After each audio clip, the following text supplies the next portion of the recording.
من تازه فهمیدم که چرا قدیما دست تازه عروسا رو اینجوری حنا میبستن، چون به نظرم خیلی سکسیه.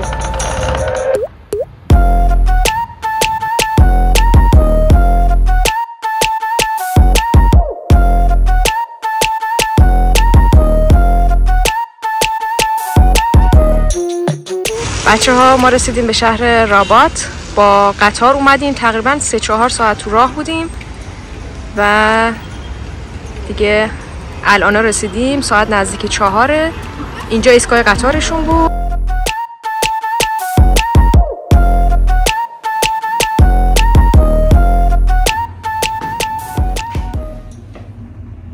بچه‌ها ما اول اینجا بودیم، بعد ازش خواستیم که جامون عوض کنه.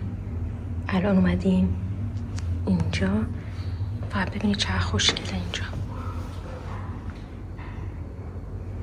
از همین حالت سقف خونه‌ای هم داره و اتاقای روبرو. اینجا هم سالن غذاخوریشه که صبح رفتیم صبحونه خوردیم. پذیرشش هم همینجاست دیگه. واقعا خوشگله، یعنی به طرز خیره کننده. اینجا احتمالاً تو روزهای عادی بازه دیگه، ولی الان چون بارونیه سقفشو پوشوندن. بعد بریم اینجا اتاق ماست. چه جالب بچه ها، پرنده ها این تو هم هستن. اینجا یه پنجره جالبناک.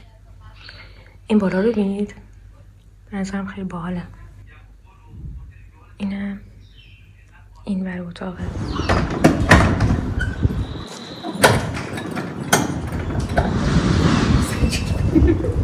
سلام، صبحتون بخیر. سلام بچه ها، امیدوارم که حالتون خوب باشه. ما روز دومی هست که در شهر رابات هستیم و چند تا جای دیدنی اون ریسپشن هتل بهمون گفته داریم میریم اونا رو ببینیم. تقریبا هوا خیلی خوبه، یه ذره باد میاد. البته فکر می‌کنم رابات کلا همیشه بادیه، چون نه هرچین ویدیوهایی هم که من می‌دیدم طرف توی رابات بود خیلی باد میومد. شاید به خاطر دریاست.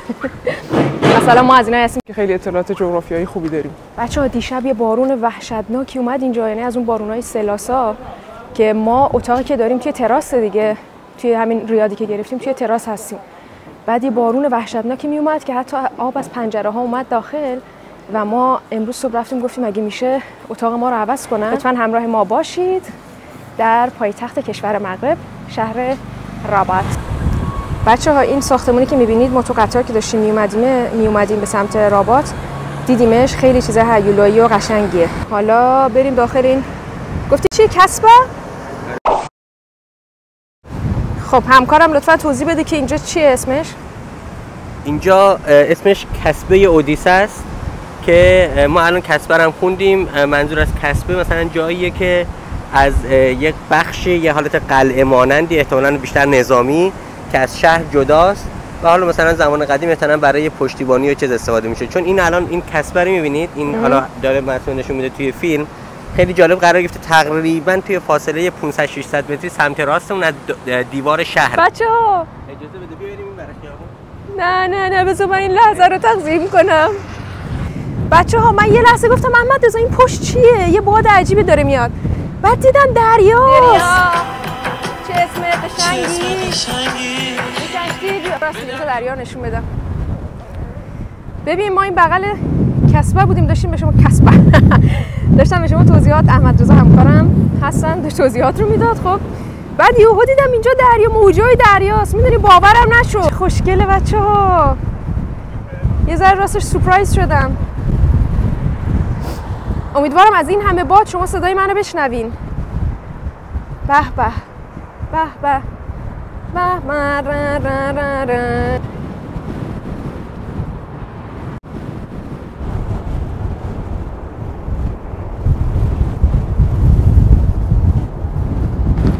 بچه هیچ وقت تو زندگیم اینقدر از دیدن دریا خوشحال نشده بودم. حالا احمد رضا میگه چرا اینقدر ذوق کردی؟ مگه دریا ندیدی تا الان؟ نمیدونم، خیلی سورپرایز شدم. اصلا توقع نداشتم این وسط و دریا رو ببینم. فکر کردم باید به یه جهت مخالفی بریم تا دریا رو ببینیم. بریم این کجا سمت. رو؟ این بغلو. نشون بده دیگه. نه بریم از جلوتر نشون بدیم. میدونی که من خیلی تعهد دارم به کارم. بچه‌ها خدای من، خدایا بذار بهتون نشون بدم چی دارم میبینم.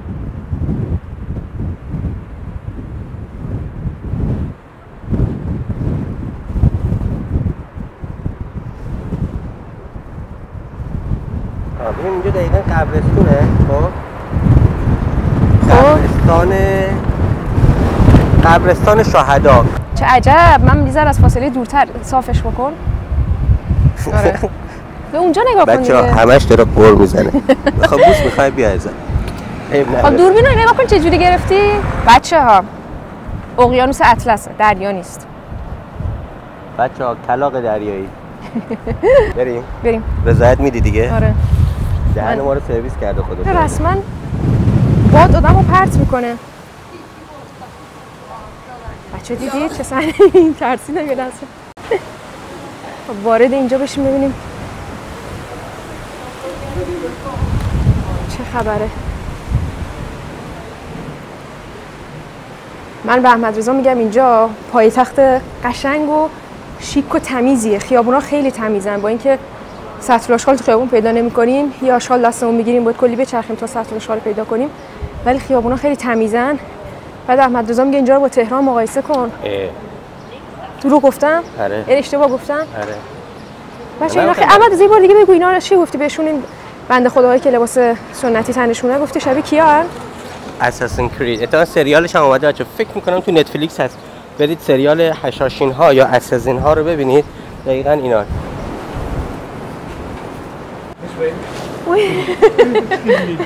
ولی یهو از پشت سرمون اومد دست گذاشت شوشونه احمد رضا، هر دو تامون سکته کردیم. تو ایران دارید الان کلاه قرمزی می‌بینید، این ببعیه توی که از این بخشای کلاه قرمزی میاد میگه آقای مجری بیا آقای مجری که میاد میگه این خانومی که من فشار داد 2 تا گومبولی ازم افتاد بیرون، اب نداره حالا ما هم گومبولیامون افتاد.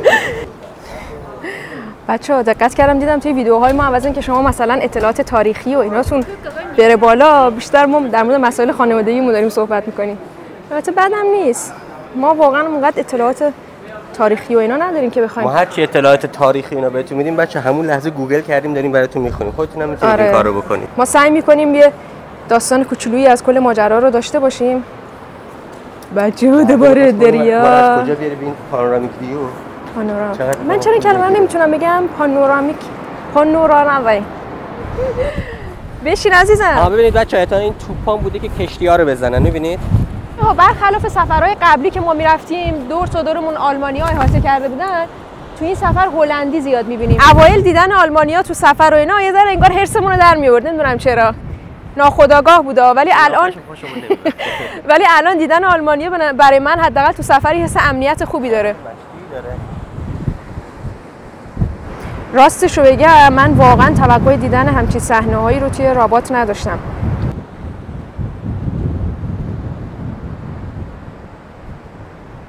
من به مسئله دیروز گفتم اینا واقعا دنبال یعنی همه رو به شکل پول می‌بینن. میایید اینجا آدمای خوبی نیستن، شهرهای خوبیه، جای دیدنیه، بیایید ببینید، ولی مراقب خودتون باشید. یعنی اعتماد نکنید. معمولا وقتی که مثلا میگید حالا از یک کشوری هم خیلی ادای اینو در میارن که وای چقدر خوشحالیم از دیدن تو اینا، ولی اینجوری نیست. الان دوباره الان دوباره این مرده رو دیدم اینجا.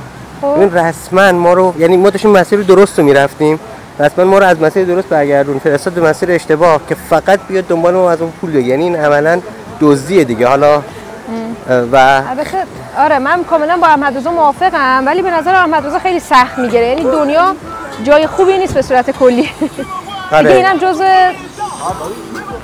الان کپی رایت می‌خوریم. دنیا به صورت کلی جای خوبی نیست و باید اینو قبول بکنیم، ولی احمد رضا دوست داره همه صادق و مثلا چیز باشن، رو راست باشن. اگه میخوای پول بگیری مثلا میگه بگو که من تو رو میبرم جای خوبو نشونت میدم، انقدر پول بهت میدم. دقیقاً. ولی طرف اینو نمیگه، تو رو میبره میچرخونه، آخر کار توقع داره مثلا 50 یورو بهش بده. خیلی در این جهان اذیت میشه، در جهان ما خیلی اذیت میشه احمد رضا و احمد رضاها. جایی نرید، سفر رو ترک نکنید. بچه‌ها لایک کنید دیگه تو رو خدا. باشه. چیو لایک کنن؟ ما رو. نه بچه‌ها دوست دارید لایک نکنید، الکی میگه. خب کسی که داره این تا اینجا نگاه میکنه حتما خوشش اومده که داره نگاه میکنه دیگه، چرا لایک نکنه؟ آخه میدونیش من خودم به قدرت لایک باور نداشتم، فکر میکنم حالا لایک دیگه، ولی تازه فهمیدم اگر شما لایک بکنید برای آدمای بیشتری نمایش داده میشه ویدیو و خب تاثیر داره دیگه. حالا اگه حال کردین دیگه چه میدونم از اونجور حرفایی که میزنن دیگه. به قول گفتنی کرم هرچی کرمتونه. ببین من میگم رو صورتم غبار نشسته، بیهوده نمیگم، چون الان روی گوشی من پر غباره. بچه‌ها دقت کردید که من جدیدن چقدر پررو شدم؟ تو خیابون راحت با اعتماد به نفس دارم فیلم میگیرم. قبلا اصلا اینطوری نبودم. قبلا خیلی خجالت میکشیدم که توی خیابون اینطوری گوشی دست بگیرم فیلم بگیرم، ولی الان بچه پررو شدم. احمد رضا اینجا داره با مپ دنبال مسیر بعدی میگرده. بچه ها اینجا اغلب توالت ها هم از اون توالت های سنتی خودمون دارن، هم توالت فرنگی. توی هتل ها قشنگ شیر آب هست برای شستشو و توی توالت های عمومی سطل آب دارن، یعنی چون خودشون مسلمونن دیگه باید سطل آب خودشون میشورن. سطل آب هست، یعنی سطلای تقریبا سایز متوسط شیر آب هم هست، سطل آب میریزن خودشون میشورن. و اغلب جاها هم متاسفانه مایع دستشویی نیست. دستمال توالت هم که اصلا نبود، خوبه که با خودتون بیارین. توصیه میکنم که از این آنتی باکتریال ژل آنتی باکتریال با خودتون بیارید. این دستمال مرطوبایی که میشه توالت باش تمیز کرد حتما با خودتون بیارید. اینا توصیه بهداشتیه. تا توصیه بهداشتی دیگه خدا نگهدار. ما بریم به سمت برج حسن. این صحنه رو خواستیم به شما نشون بدیم که ببینید چقدر قشنگ آدم توی شهر دریایی زندگی کنه ها. بچه‌ها من رفتم از این شرطه ها پرسیدم ورودی کجاست، بعد گفت مستقیم برو مثلا سمت راست. بعد گفت ترکیه‌ای هستی؟ گفتم نه از ایرانم. بعد گفت شبیه ترکایی. بعد احمد رضا میگه صبحم یه نفر بهت گفت که شبیه ترکایی، بعد یعنی مردم ترکیه. بعد میگه به خاطر اینکه موهات شبیه کلاگیس ترکمنه. نمیدونم الان من خوشحال باشم که موهام شبیه کلاگیسه یا ناراحت. دو تا سربازم رو اسب دارن اینجا کشیک میدن. حتی مثلا سربازا نمیگن، پلیسا نمیگه ازمون فیلم نگیرید. ما هم که میشور میگیریم. اینجا رو چه باحاله. بچه‌ها همکارم براتون توضیح میده که داستان اینجا از چه قراره. بله همکارش دوباره گوگل کرده یه لحظه به صورت کوتاه. آره این قرن 12 یه آقایی به اسم یعقوب المنصور، یه پادشاهی از سلسله المحمدین شروع کرده. این قرار بوده مسجد بشه. این ستونان هم که می‌بینید حالا احتمالاً ستونایی بوده که قرار بوده بینش دیوار و روش هم سقف بخوره و متأسفانه همون قرن 12 مرده و بعد از اون و این یعقوب خان آخرین پادشاه سلسله المحمدین بوده که بعد از اون کسانی که اومدن دیگه هیچ ادامه ندادن و همینجوری مونده. یعنی مرده همین شکلی بوده و از اون زمان هم همینجوری مونده. خوشبختانه ادامه که ندادن، حداقل خرابش هم نکردن. اینجا هم ظاهرا یه مسجدیه که الان ما بریم ببینیم توش چه خبره. اون طرف این برج حسن هم که دریاست. آره دیگه این اصلا همش چیزه، همش مسجده. اصلا اسم عربیش هم صومعة الحسام یا همین. آره حسام یا حسن حسام. من گوگل کردم حسام، حالا ممکنه خودشون یه جور دیگه بخونن دیگه. این دو تا رو می‌بینید سر هر چی، حالا من نمیدونم اینا این همین آره خب. شما اگر دنبال این تز بگردید توی همه عکس‌ها و اینا رو می‌بینید. اینا رو گولشو نکنید. این دو تا چیز خیلی کوچیکه، واقعا کوچیکه نسبت به، یعنی توی عکسایی که نگاه می‌کنید وقتی دنبال اون برج می‌گردید خیلی عکسی آدم فکر می‌کنه مثلا یه چیز بزرگی اون بالا، حالا اون برج و قصر و هر چی هست، اگه خیلی کوچیکن مثلا شاید در مجموع 1 متر در 1 متر هم نشه. به نظرم این دیوار نصفه که اینجا می‌بینیدش این خیلی حال غریبی داره کنار این برج بلند و این ستونای نیمه کاره. اون طرف هم که فکر کنم دریا رو می‌بینید. همون ساختمان هیولایی است که گفتم از تو قطار خیلی خوشگل دیده میشد. اسمش چیه احمد رضا؟ برج محمد ششم. محمد ششم. خب نمیدونم من میتونم برم داخل این مسجد یا نه، به خاطر داستان حجاب و اینا بریم بپرسیم.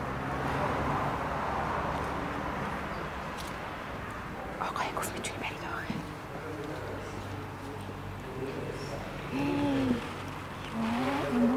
چقدر خوشگله.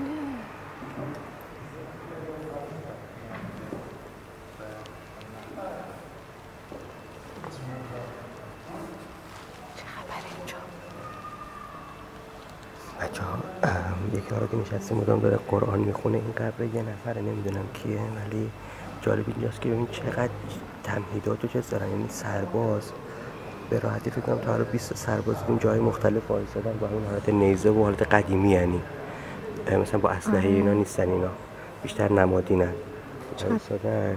درهاشون احمد تو سقفو دیدی؟ سقف یه چیز ملکوتیه. از این زاویه بیشتر معلومه.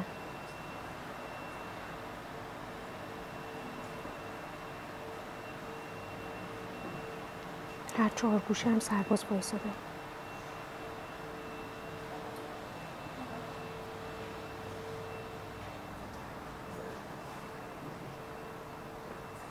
بچه این داخل این ساختمونه که میبینید الان اونجا بودیم دیگه، به نظرم خیلی چیز عجیبی بود.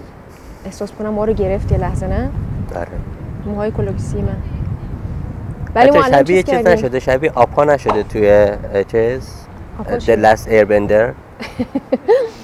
میگم چیزه، الان کلی اینجا نشستیم گوگل کردیم که ببینیم این بنده خدایی که اینجا مقبره داشت چه شخصیتی بوده، کی بوده که همچین وضعیتی براش درست کردن و دارن براش هر لحظه قرآن میخونن، ولی پیدا نکردیم، به طرز عجیبی پیداش نکردیم. چه خوشگله وقتی آب توشه. اونجا رو ببین چه حوضچه‌های باحالی.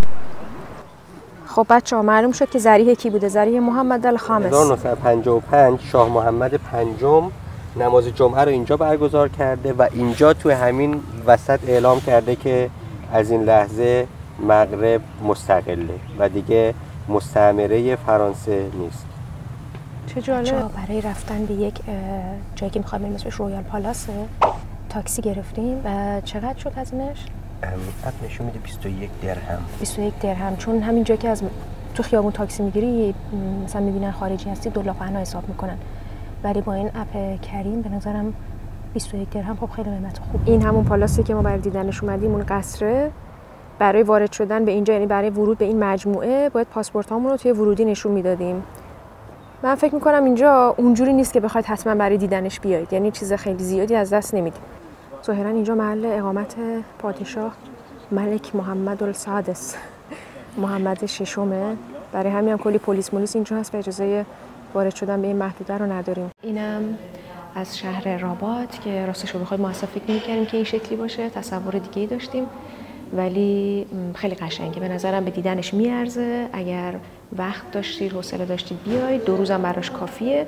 میرسید همینجاشو ببینید. ساعت 12 از اینجا خارج میشیم، میریم به سمت ایستگاه قطار، پیاده میشه رفت تا ایستگاه قطار، خیلی نزدیکه، و میریم به سمت شهر مراکش. ممنون که تا اینجا ویدیو رو تماشا کردین. حتما ویدیوهای بعدی رو ببینید و از دست ندید.